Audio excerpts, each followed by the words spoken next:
Hello students, welcome back to my channel. कैसे हो आप सब? उम्मीद करती हूँ बेटा सभी अच्छे होंगे और अपना ख्याल भी रख रहे होंगे। तो बेटा जो आज का हमारा योगा का टॉपिक है सेकंड चैप्टर का सेकंड स्टेज के लिए, तो उसका नाम क्या है? सिंहासन। ठीक है, तो सिंहासन में क्या है? इससे पहले बेटा कटी चक्रासन है और एक ताड़ासन है। ये मैं करवा चुकी हूँ अलग अलग वीडियोज़ में, तो आपको नहीं देखे आपने तो वहाँ से देख लेना। ठीक है, दोबारा से रिपीट करने का कोई फ़ायदा नहीं है, सेम टू सेम है, तो इसलिए आप वहाँ से जाके इसको पढ़ सकते हो। तो बेटा जो आज का टॉपिक है वो है सिंहासन। इसका दूसरा नाम क्या है? Lion posture. ठीक है, तो लायन पोस्चर इसको क्यों बोला गया है? क्योंकि इन संस्कृत सिंह मतलब क्या होता है? लोयन। ठीक है, तो in this asana the face with open mouth with tongue stretch out towards the chin resembles the fierce look of a lion. ठीक है, तो यानी कि इस आसन में क्या होता है बेटा, जो हमारा फेस है वो ओपन होता है, उसमें माउथ और जीभ जो है वो बाहर निकली होती है और वो क्या करती है, हमारी चिन को टच कर रही होती है आउटसाइड से। ठीक है, तो इस टाइम पे ये एक मतलब कि जो एंग्री होता है लोयन, उसकी तरह ये लगता है, तो इसलिए इसका नाम क्या रखा गया पोस्चर का? सिंहासन। ठीक है, तो इसको परफॉर्म कैसे करते हैं बेटा? सबसे पहले इसमें वज्रासन में बैठना होगा, फिर अपनी पाम्स को क्या करना है? नीज पर रखना है, और नीज जो है अपार्ट होनी चाहिए एक दूसरे से, जैसा कि डायग्राम में दिखाया गया है। यहाँ पे देखो बेटा, आपको दिखा देती हूँ। और इसमें आपको क्या करना होगा, जो आपकी हील्स हैं उन दोनों को पीछे इस तरीके से रखना है कि वो स्टैंड अप की पोजीशन में हो। ठीक है, मतलब कि हील्स पंजे ज़मीन पर हो और बाकी जो आपकी एड़ियाँ हैं एड़ियों के ऊपर आपको बैठना है। ठीक है, और इसमें आपकी जीभ जो है इस तरीके से निकली हुई होनी चाहिए, जो कि क्या करेगी? चिन को टच करेगी, और वज्रासन की पोजीशन में होंगे। और आपके जो हैंड्स होंगे बेटा, उनके फिंगर्स के बीच में इस तरीके से, जैसे लोयन के जो पंजे होते हैं इस तरीके से फैले होने चाहिए अलग अलग। ठीक है, और क्या करना चाहिए, वो जो ये पार्ट है नीज का उसको टच करना चाहिए।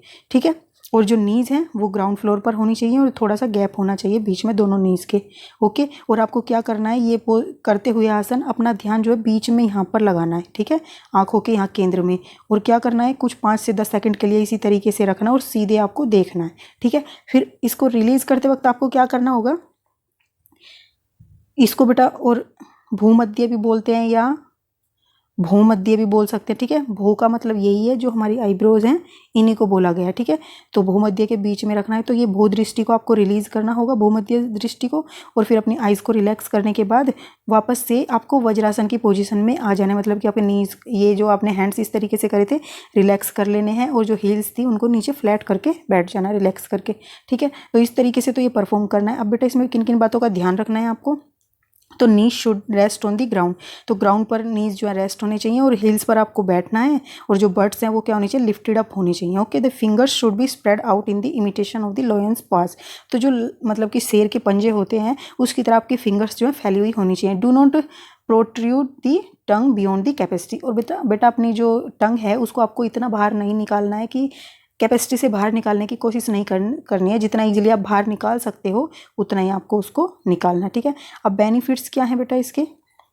तो बेनिफिट इसके क्या है कि ये बेनिफिशियल है हमारी for the muscles of the face और नेक। ठीक है, the tongue become more elastic and healthier, और जो टंग होती है वो इससे बहुत ही ज़्यादा इलास्टिक बनती है और हेल्थियर भी बनती है। It make a salivary gland strong, और बेटा जो स्लाइवा जहाँ से हमारा निकलता है उस ग्लैंड को भी ये क्या करता है? स्ट्रॉन्ग बनाता है। It regulates the functioning of the thyroid gland, और ऑल्सो बेटा थायराइड ग्लैंड भी उसके आसपास ही होता है, तो उसकी फंक्शनिंग को भी अच्छा करता है, क्योंकि हम इसमें साउंड भी निकालते हैं साथ में।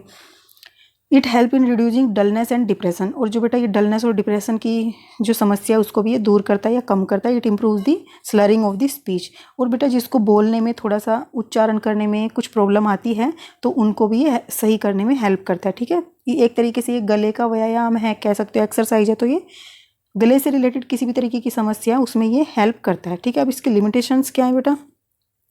Do not practice if suffering from the back ache, arthritis of hip, knee, throat problems and pain in जास।